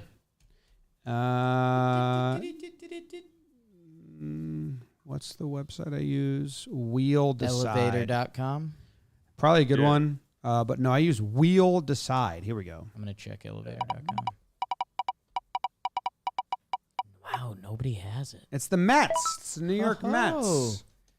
The New York Mets are the team that came up that we are getting in an elevator. And this, we get in elevators to come up to our office now, and we have Mets fans in the office. So Yeah.